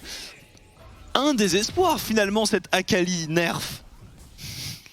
Écoute... C'est envisageable en vrai, je pense que Akali a de quoi faire un bon type. Le problème c'est toujours un petit peu, est-ce que tu te fais tag par Lee Sin ou pas quoi, mais, petit flash dans le vent. Est-ce que Lee Sin va arriver à te kidnapper? Mais Special va devoir être très malin parce qu'il y a beaucoup d'effets de zone quand même, c'est pas... Déjà juste Uslin et Diplex. Pas gratos quoi. Ouais, tu te fais kick, t'as skins aussi avec l'attraction lunaire, enfin c'est... Ça peut être compliqué. Puis mine de rien, un ulti Kami sur Akali. Ça la calme. Moi j'aime bien l'ulti Kami sur Akali. Tu veux dash? Non, non. Ah, ça marche sur Viking, ça marche sur Special, ça marche sur Shikari, même sur Silheim. Hein. Il a 4 très bonnes cibles du moment qu'il se casse pas les doigts sur son clavier sur Rogue en teamfight. Ça devrait le faire. Bon, on sort maintenant de l'early laning phase. Les Vita qui sont sur le point de sécuriser leur deuxième tourelle. Shikari un peu seul, c'est un peu dangereux quand même dans une certaine mesure, mais les Vita n'ont pas l'air de ramener leur jungler sur ce top side pour escorter la bot lane. Ce qui peut en soi créer de l'espace. Mais bon, Skins est beaucoup plus intéressé par le dragon. Mais oui, ce qui fait que top lane, ils sont vraiment en danger. Hein. Ils vont peut-être se faire punir. La grenade ASM, le flash out et téléportation qui sont en train d'arriver. Tout le monde débarque. La Diana est restée au niveau du dragon. Mais le fight est remporté par les Vitality très largement. Le hookshot, on va aller cueillir Viking. Il reste une Ultimatum Extech. On l'attend à la sortie. Ouais. Ils jouent sans leur jungler, les Vitality. C'est incroyable. Ah, c'est en train de flexer, un côté Vita là. Ça flexe massivement. En fait, ils se mettent dans des calls où ils arrivent à gérer l'objectif cross-map, mettre la pression de l'autre côté et arriver à se cover juste parce qu'ils ont des téléportations. En vrai, c'est une bonne utilisation de leur cooldown. Hein. Une assez bonne utilisation, honnêtement. Et puis il commence à avoir un avantage de goal là, encore une TP, Hustlin qui se retrouve un peu perdu, tout seul isolé, il va revenir dans la mêlée. Mais oui, mais on n'a pas, ça manque de dégâts, on arrive à se faire temporiser Smiley, qui kite, Hustlin qui essaie de temporiser la deuxième activation du cyclone, est-ce que ça va suffire? Et non avec Skins et Smiley. Smiley, le petit gauche-droite par-delà la corniche, il reste encore quand même Special et Stilam qui s'en sortiront vivants. Ouais, bon, comme on avait prévu, c'était un bain de sang à cette game, hein, que des mêlées, que des persos très snowbally. Mais ici, bon, les Vita, clairement, qui. À force de prendre des fights avantageux, ils font grandir leur avantage. Hein, ça joue tout simplement mieux chez Vita dans cette partie. Et maintenant, avec cette gigantesque avance, une compo qui scale raisonnablement bien. Les fights sont faciles pour eux, ils ont plus de stuff, plus de level. Et on revoit Herog, il y va, mais bon. Ouais, il y a un niveau d'avance quoi, globalement. Ça dépend des 1v1, mais. On n'avait pas vu qu'il est sur Diplex, qui était un peu au-dessus. Ouais, Diplex s'est fait chase jusqu'à sa tour. En plus, il se fight tellement qu'il n'y a pas vraiment de shutdown. Il faut bientôt en avoir sur Special, ça va dire. Est-ce que Akali peut assassiner une cible à 100% à chaque fois hein, Avec un Wukong, oui, normalement oui. Ce qui est une bonne question. Bah, c'est pas sûr parce qu'il y a Shilbo quand même sur Smiley, plus Exhaust, plus pas mal de piles donc. C'est pas à exclure, mais c'est clairement pas garanti non plus. Hein. Faut vraiment tout toucher. Mais moi, ce qui m'inquiète le plus, c'est entre les deux Kyriadé, c'est. Enfin, il y a 2 items contre 0. Il y avait 3000 gold de différence. Enfin, 2600 il y a 3-4 minutes. 2 objets contre 0, les amis. Il n'y a pas d'objet sur Silam encore. Il n'y a pas de mythique. J'avoue, il y a un Phantom Dancer. Il y a Phantom Dancer plus Shilbo. Là, cette Tristana ne verra mais pas le jour. 60 CS, 3 kills et 4 assists. Plus la tourelle. Plus les 2 tourelles, pardon. Plus les 2 Drake. Plus un nouveau héros de la faille qui peut être joué par Skins à n'importe quel moment. Et une recommandation du Père Noël. Il y a tout. Regarde, c'est 3700 gold. Il y a un mythique de différence. En fait, Smiley représente le double de Silam actuellement. C'est ça. Pas loin. Il pourrait peut-être 1v2 de Tristana. Non, quand même pas. Hein. Non, mais je vais loin, Mais 2v3 avec son support, pourquoi pas? C'est ce qu'ils font depuis le début de la game, donc il n'y a pas de problème. Par contre, Diplex, dash out, hein, forcément, c'était. Ça coûte cher hein, quand même au Easy Dream, tout ça. C'était un piège qui se referme sur le Phoenix bleu du Sud. Le dive entre T1 et T2 à base de flash-in de Wukong. Il y a le. Jamais on est. Mais c'est un ace. C'est un ace. J'ai un peu mal au cœur pour Easy Dream. C'est un ace. Ils ont dive à 5 contre T1 et T2 bot. Il y a beaucoup de tristesse pour Easy Dream qui part et des mots de réconfort. Si des joueurs veulent un câlin après la game, ma porte est ouverte. À force, bien sûr. Après, encore une fois, on le disait en draft, cette game, quoi qu'il arrive, elle allait snowball de fou. Que ce soit pour l'une ou l'autre, pour l'un ou l'autre. Les drafts sont trop, elles sont trop Sasuke. Il y a trop de Sasukisme dans cette game. C'est la méta du moment. C'est la méta Sasuke. Hein. Je suis d'accord. En vrai, le dive, il est. Je trouve qu'ils sont 5, quoi. Je veux dire, c'est. Genre. Il n'y a rien sur la map, hein, je suis bien d'accord, mais. C'est Vitality côté LEC qui a eu la compo Megazord, Viego, Gwen, Akali. Megazord, on dit Exodia, mais c'est pareil. Le Megazord, ça le fait. Moi, j'adore les Power Rangers. C'est des choses qui s'assemblent pour devenir plus fort. Je suis bien d'accord. Ouais, donc oui, il y a eu Vitality, effectivement, LEC, qui a eu la méga comp. C'est la compo ultime de solo queue. C'est ça. Genre, chaque joueur est potentiellement un hard carry. On est quasiment à 10 000 gold d'avance aux 20 minutes de jeu. Le 3ème dragon arrive. Très attention hein. Le Nashor arrive. On disait ça de Vita hier, puis ils se sont fait backdoor quoi. Alors maintenant pour backdoor, il vaut mieux prendre des T1. Mais pas 2 fois. Non mais déjà il n'y a pas une tour qui est tombée donc il n'y a pas de... Pour l'instant la menace de backdoor, il part de loin. Voilà. C'est très abstrait comme backdoor hein, ici mais... On y pense. On y pense, voilà, on y pense. Si la game se termine pas dans les 5 prochaines minutes... À 5 Kaggle de retard, on y pense. C'est très très rude. En plus, ils jouent la soul et tout. Enfin, tu m'étonnes qu'ils veulent sécuriser leur victoire. Pour Vitality, on vous a donné le contexte. Hein. Avoir la première place en saison régulière, c'est surpasser tous les résultats en European League, donc en European Master depuis le début. Oui. Si t'es premier, tu passes à travers les play-ins des European Masters. La motivation est là. Et pour Vita, ce serait du jamais vu. Donc. Puis il y a au moins 2 joueurs qui ont faim de remonter en LEC, je pense. Ouais, de fou. Et petit reset. Ou alors tout simplement pression sur le Baron Nashor, on essaie de récupérer la vision et de défendre. Les téléportations de nouveau, il est pas mal ce fight pour les Idrim. Est-ce que ça peut être celui-là? J'ai l'impression qu'on disengage du côté de Smiley. Et ce sera chou blanc. Oh là là, Diplex qui vole de joueur en joueur, qui attend pour son kick, qui n'y arrive pas. Trop d'argent, trop argent diff sur ce teamfight. Ils avaient l'initiative.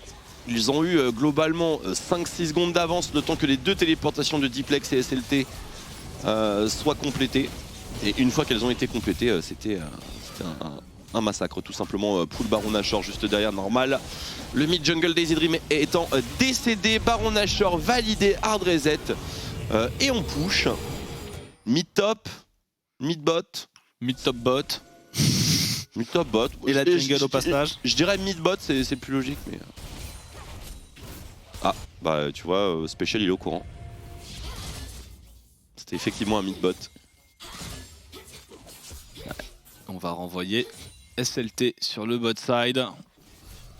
Qui, finalement, voilà, moi je disais Camille, ça va être compliqué. Oh, mais là c'est une game qui... Il n'y a rien de compliqué pour cette Camille. Ouais, elle est un peu... Oh, en même temps, valait mieux pas grave ici. Hein. Non mais faut pas prendre ce fight en vrai. Hein. Ils sont très non mais il faut pas. Non mais il faut pas. Non mais non. mais non. Il y a des petits angles comme ça dans ces murs qui sont extrêmement traîtres. Hein. En connaissance de cause, voilà, parfois l'encre, elle s'agrippe pour récif. Hein. C'est super de tendre un piège. Hein. Mais les Vitality ils sont en push mid-bot. Shikari il est top lane sans TP. Et du coup, c'est compliqué quand même. C'est le désespoir. Oh bah non, c'est même pas le désespoir, c'est... Plus personne n'a envie de jouer cette game. Oui. C'est connecté avec le désespoir. Ça se rejoint. La finalité est la même. Et effectivement, je pense que les Idrim, ils ont un peu abandonné leur volonté de... Go next. De gagner, voilà. FF, open mid, 16-19, 15 000 gold, 3 dragons, 2 inhibiteurs viennent de tomber. Tu sais, c'est que vu que Vita s'est pris un backdoor monstrueux hier, ils vont quand même vouloir sécuriser leur match à 100%. Hein.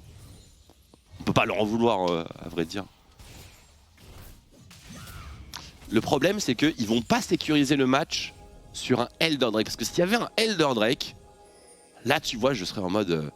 tout est possible. Même pouvoir de l'amitié, tu voles l'Elder, tu prends le fight. Mais il y a des trucs qui peuvent se passer, quoi. Même avec un Elder, j'y crois zéro. Tout est possible avec l'Elder. Presque tout. Ouais, presque tout. Parce que bon, il y a un petit peu franchement, de Vita son beau jeu, on attend 10 minutes et on laisse un petit flip Elder. Il y a quand même 2 items et demi de différence entre Smiley et Slime. Petit flip Elder. Mais un petit flip Elder. Hein. Alors on parlait dans la phase de draft de la potentielle incompétence des 2 compositions en termes de wave clear. Le truc c'est que les Vitality B, vu qu'ils sont sur une dynamique d'attaque, ils n'ont pas cette problématique. Les Idrim, on va voir comment une composition avec Akali, Wukong, Tristana, wave clear des super mignons. Ouais. Voyons voir. Super mignon, nachorisé. Et bien ça ne wave clear pas. D'ailleurs, Stilam fait un pouce pour nous parler de son wave clear. Ah, c'est pas fou ce wave clear. Hein. Et ça va se finir. Ah, il n'y a plus de Baron Nashor. C'est le baroud d'honneur, hein, les Idrim, c'est all-in ou c'est rien, c'est pas une fois que les 2 tours seront tombés qu'on pourra faire quelque chose. Le cyclone, il donne tout Shikari, hein. Il donne tout, c'est pas si mal, on peut pas leur en vouloir de le tester. Il n'y aura pas d'autre moment, mais voilà, trop de retard. Pas mal ce qu'ils ont fait Shikari et Special quand même dans ce fight. On voit que derrière on joue un peu plus le KDA visiblement. Mais c'était pas mal Special et Shikari là, sur ce dernier fight. Ils ont été bien synchro, Cyclone plus Ulti Akali, c'était pas mal. Le cœur y est. Le cœur y est, ouais, clairement. Ça a un peu raccroché les gants quand même pour le reste de l'escouade, ça s'est vu assez nettement. Imagine que on a tiré tous les enseignements qu'on pouvait tirer de ce match. Bon, Vitality est une meilleure équipe que Easy Dream. On le savait un peu. On en a eu la preuve par A plus B. Non, mais c'est ok, hein, moi ça me pose pas de problème. Hein. Voilà, il n'y avait pas grand-chose à en tirer de cette partie, à tirer de cette partie. Bah, j'aime bien ces affiches parce que tu as toujours l'espoir du miracle, tu vois. Mais bon, quand même, la plupart du temps, il n'y en a pas. Ah, faut dire ce qui est. Ouais. Bon. Ben, débris. chou blanc. Ouais, chou blanc, chou blanc pour Easy Dream. On va retrouver le Dez, voir courage Easy Dream. Quelles sont les choses qu'on n'aurait peut-être pas vues dans ce match, mais que eux, avec leurs yeux experts, le Phoenix et Tréton auraient vu. On envoie ça à Chips. Merci messieurs, victoire des Vitality B donc qui se remettent d'aplomb un peu après leur défaite surprise d'hier face au BDS. Tréton en gros plan. Tiens Tréton, qu'est-ce que tu as pensé des drafts entre les deux équipes en off? Tu me disais que tu aimais bien la draft de Easy Dream notamment. Ouais, la draft Easy Dream est pas mal du tout. Marek nous a parlé à raison de la Akali de Special qui avait été plutôt pas mal pour le moment à LFL, qui pouvait peut-être carrer une partie. En temps de teamfight, il y a quand même des choses qui sont très intéressantes. Sur le papier, la botlane Tristan Unsulus est pas facile, mais elle est jouable contre la botlane des Vitality. Mais après, les Vitality ont juste été beaucoup trop forts. Un Diplex assez dominant sur sa midlane qui a pu pas mal roamer avec son Lee Sin. Pour une fois, un skin c'est un petit peu plus discret en early game et on a laissé le travail à Smiley, à Uslin qui ont juste dominé du début à la fin de la partie. Et la petite Camille pour SLT, Camille qui est un pic qu'on revoit un peu aussi récemment, Marex, et qui a fait un bon boulot aussi. On la voit de plus en plus. Parfois jouer avec Ignite aussi, ça scale pas trop mal. Doxy qui avait beaucoup aimé la jouer. C'est assez polyvalent finalement, c'est assez solide en lane. Surtout quand tu prends un Ignite. Bon là, c'était pas le cas pour SLT, mais le champion fait toujours le taf, ça scale bien. En plus, on peut imaginer le pick faire peut-être des Hull Breakers avec l'item qui va être buff, etc. Donc c'est cool de le voir sur ces champions-là. En LEC, on l'avait un petit peu plus vu sur des Lulu, etc. Quand ça marchait bien dans la méta, etc. Mais ouais, pour revenir sur la draft, globalement, j'ai bien aimé la draft des Easy Dream. Malheureusement, en face, ils ont juste mieux joué, surtout au niveau du 2v2 de la botlane. On a sub-build en partant de ça. Et derrière, on a un petit peu déroulé la game, un petit peu à l'image de la game de Géo, par exemple, hier, dont on reparlera pour le grand match de ce soir. Et ils ont tout simplement été clean. En fait, on essayait de commit pour les Easy Dream. On avait quand même un bon combo. De quoi lock quelqu'un avec le Nautilus, la Akali derrière, les resets du Viego. On avait vu que ça avait un petit peu marché, notamment sur ce fight, je crois. Mais il y avait beaucoup de résistance en face et la tankiness et l'impact du set en teamfight était tellement énorme à chaque fight que c'était trop dur. Et Diplex, précis sur son Lee Sin, qui a fait beaucoup de bien en Vitality. Oui, il a été bon, il avait un bon match-up, Tréton, sur sa mid lane. Oui. Et alors, il n'a pas forcément explosé. Special en 1v1 par contre du mouvement de son côté, on a été au rendez-vous, beaucoup de fight bots finalement entre ces deux équipes, ça s'est beaucoup réglé sur ces deux escaramouches notamment au niveau de la bot lane. Ouais, c'est du coup pour les fight bot lane pour avoir une Kalista, forcément c'est très très positif. Et les Dream qui ont tout à l'heure Vatou qui ont même joué très agressif durant toute la partie. Trop deep, beaucoup trop deep bien évidemment, avec des Vitality qui en plus avaient anticipé ce mouvement et qui était là prêt à les recevoir tout simplement avec la plus grande des facilités. Et c'est pas mal pour les Vitality d'avoir ce Lee Sin qui est flexible aussi facilement en mid lane et en jungle, parce qu'on sait que Skins aussi est un très très bon joueur de Lee Sin. Je pense que c'est aussi jouable du côté de SLT. On le voit un petit peu moins le Lee Sin sur le lane, mais ici une petite piqûre de rappel pour vous dire que ça reste un champion totalement jouable. Et la courbe de gold et les dégâts très homogènes finalement entre tous les joueurs des Vitality. Messieurs, il va falloir choisir un MVP parmi le 5 de Vitality, vers qui on a envie de s'engager finalement, parce que tout le monde fait plutôt une bonne game dans l'absolu. Alors Skins peut-être un peu plus discret en early game. SLT fait un bon match. Smiley très fort. Smiley fait un très bon match. Diplex fait un bon match. Ouais, c'est pas simple. La botlane a bien joué. Enfin, moi personnellement, j'aurais dit entre l'un des deux solo laners. Parce que je trouve qu'il y a eu quand même beaucoup d'erreurs au niveau de la botlane easy, et c'est surtout là-dessus qu'on a capitalisé pour la botlane Vitality. Ils ont beaucoup joué autour d'eux, et c'est, je trouve, grâce à notamment Diplex et SLT qu'on a pu établir ce plan de jeu, et j'ai pas trouvé qu'ils aient fait d'erreurs de leur côté. Donc, mais ouais, c'est pas facile à dire. Honnêtement, tous les joueurs ont été assez bons, donc c'est dur. Le botlaner, moi j'ai vu cette Kalista, je donne le MVP à cette Kalista, je suis le support de cette Kalista, je suis tellement heureux qu'il prend le MVP. Le MVP pour Akalista. Une analyse pas trop one-dimensional bot lane. Non mais en vrai, ils ont vraiment bien dominé directement. Je suis d'accord. Non, mais oui, le match très bon, il a été très solide. Ouais. Et ça snowball sur la lane de Smiley parce qu'il a mis aussi pas mal de pression. Mais c'est vrai que Dplex, tout particulièrement, le fait qu'il ait autant de pression et qu'il bouge beaucoup sur la carte a été très très important dans l'early game des Vitality, qui était, comme vous l'avez compris, un effort assez collectif. Ouais. Belle victoire collective donc de Vitality B qui est Smiley donc en MVP de la journée. On va voir Eustlin en interview, le support des Vitality B. 1, 2, 3, c'est parti. Hello Eustlin, congrats on the win, man. How are you feeling today? Hey, I'm feeling really good. Was really happy with this game. I can hear myself, so it's a bit weird to talk, okay? But it's fine. I'm just losing a bit of focus. Carnage, okay. Deal with it. Carnage, can is you it fix good this, now? man? Yeah, it's good now. It's good. Okay. Perfect. But yeah, I'm very happy with this game. I thought we played quite well. So. Yeah, I mean, we see you back on your set. I think it's, I mean, I would say it's your best champ. Actually, it's a champ where you always go aggressive on level 1 or level 2, and I think it's been a long time since we've seen you on this champion. So, I mean, were you happy to go back on this peak?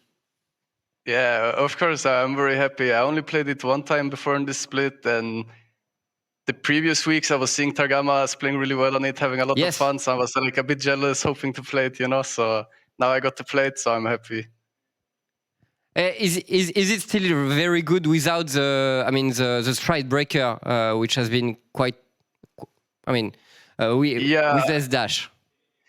Yeah, I mean, losing the Stride Breaker dash, like that was really, really broken. Like I can't believe a support can be that OP, but I think in situations it can for sure still be a good pick. It's just not really the same, but yeah, you could see today it worked out really well, I thought. And there's always situations where it can be a good pick. This game, Smiley, it was very clean from you guys. So I want to talk maybe a bit about the last game against BDS. You were also playing quite well in the early game. In mid game, you had a lot of trouble closing up the game. For you, why did you lose against BDS? And did you have a talk within the team of after the game to see why and to improve afterwards? Yeah. I think everyone was quite happy with the game yesterday. Like the way we lost was like quite bad, but it was like really easy to fix, and it's something we talked about how we should have played the situation instead, and how we need to be a bit more calm and just making the game a bit slow. We tried to force it a bit too fast, and then Jace just ended the game. But besides that part, I thought that game was like we were always in control. We played really well up until we make this mistake, and if we just played it properly, in my mind, there was no way they can win this game if we did the things that we should have done and that we talked about after the game. And then we come back today and we show that we can play really well. So. Yeah, you did play really well. And in terms of bot lane, in terms of meta, we see a lot of picks like Aphelios, Kalista, Seth even is playable. We know that for you and for Smiley, those are really good picks. Would you say it's a great meta for you guys, or it can be even better? I think it's really good. I think anything is like, you can play anything. So it's all about finding the right situations for the different picks. So I really like the meta. Like any champ I play, I feel has like a space in the draft when it's good, which makes it like we can play like a lot of different champions. So that makes the game way more fun, right? So in that way, I like the meta. Yeah. And how... Mike, you have a question? Yeah, but with what you just said, with Triton, I had a small question, a bit meta-oriented. We saw, like, for a long time this year, a lot of melee champion in the bot lane. Riot also announced some Blitzcrank, Royal buff, etc. Do you think that for the rest of the year, the bot lane support meta is gonna move a lot or not? Because we don't see much enchanters, we don't see any Bard, Janna and stuff. Do you think it could change, or do you think it will stay the same? I think it will stay mostly the same with the changes coming in. But as I said, there's like always going to be these situations where even the range champions will be good. Okay. And for me, what I'm looking forward to is to see where Tahm Kench has a place in this meta. And I'm really curious how this champ is going to work out. and I played it a bit, and it's really fun, and it's like a bit strange, but I'm really curious what matchups and when people will play it. So that's something I'm looking forward to, at least. Would you like to play it for an official game? Yeah, I said to my team today, if it's a good pick, we pick Tahm Kench. So, but everyone didn't seem that hyped about it. But okay, I would for sure want to play it. Did you try Shaco support by the way, or not yet? I haven't done that yet. Okay, maybe you should try it one time. Maybe. Yeah. Yeah, that sounds like something fun. Yeah, you can take the advice, but not sure about doing it in official game. Try it before in solo queue or something. Or normal game, maybe normal game. Well, Austin, thank you for all your answers. Just in anticipation for the end of the split, what are the goals for Vitality? Still aiming for the first place? I mean, you are in contest with K-Corp actually. Do you think it's possible for you to get that first place? I mean, we play them next week on the LAN event. So if we win there, right, we could surpass them, or we will be even. But either way, it's not like our goal is not to get first in regular season anyway. For us, it's to focus on playoffs and just show up in the best form possible, and we will take it from there. But that's our goal. Okay. Well, thank you, Austin. Enjoy your evening, and congrats once again for the win. See you tomorrow for another game. Yeah, thank you very much. See you tomorrow. Donc voilà, Austin, pas mal de petites discussions méta, content de revenir sur 7. Il parlait justement parce que c'est quand même un gros joueur de 7, et je me pose la question, lui qui a vu Targamas briller, il a évoqué de lui-même le fait que voilà, il avait envie de revenir un peu sur ce champion. Les changements sur Stridebreaker, bon, forcément ça casse un peu la dynamique, mais ça reste très bien. Ça casse la dynamique surtout pour Senna 7 potentiellement, mais c'est vrai que 7 Stridebreaker en support, je pense qu'il a un peu testé, mais c'est vraiment quand t'es très très faible. Mais globalement, du coup, il recommence à jouer le champion aussi parce que Targamas l'a joué, même ça fonctionne très très bien avec Kalista. On l'a vu ici, il parlait globalement de la méta aussi, qu'actuellement c'était bien parce qu'en botlane tu pouvais jouer un petit peu de tout, donc c'était parfait pour eux. Ils voyaient pas ça tellement changer au fur et à mesure des patchs, c'était la question de Marex. Et globalement, aussi par rapport à la game de BDS d'hier, j'ai pas eu l'impression qu'il y a eu du tilt ou qu'il y a eu un agacement du côté Vitality d'avoir perdu une game sur un fait de jeu qui était quand même dommageable. Ça arrive. Mais plutôt content au final, même du côté d'Aslin, de la game, de la manière dont ils l'ont menée, et ils se souviennent surtout du fait qu'ils ont fait un très très bon early, un très très bon mid game, plutôt que ce côté où ils ont perdu la game sur un backdoor. Ouais, une mauvaise décision en late game sur un moment un peu tendu. Ça peut arriver, c'est arrivé au Vitality B hier, mais là on s'est remis dans le droit chemin, et voilà, victoire hyper convaincante aujourd'hui face au Easy Dream. Le match suivant, c'est K-Corp contre MCES, si je ne dis pas de bêtises. On va voir si les MCES vont réussir à un bon résultat pour eux. Ce serait incroyable. Eux qui commencent à être un peu décrochés de la course au play-off, messieurs. Malheureusement, ça tombe contre la K-Corp qui est un peu sur la voie de la rédemption. Après sa game d'hier, après sa semaine à 0-2. On y croit, Marex, rapidement? Délicat pour les MCES, c'est vraiment, comme tu l'as dit, le gros match à clutch. Et s'ils le font, honnêtement, l'espoir renaît, mais tout va dépendre de ce match. S'ils le perdent derrière, c'est délicat déjà niveau points. Les taux se resserrent très vite avec on peut le dire, peu de matchs qui commencent à rester pour les équipes. Il faut peut-être épicer un petit peu la draft du côté des MCES, c'est pour moi leur meilleure solution. Trouver un petit truc un peu spécial. Écoutez, on va voir ce que ça va donner face à une K-Corp qui semble avoir repris des couleurs, en tout cas au vu du match d'hier. On se retrouve juste après la pause. Karmine Corp contre MCES. À tout de suite sur OTP.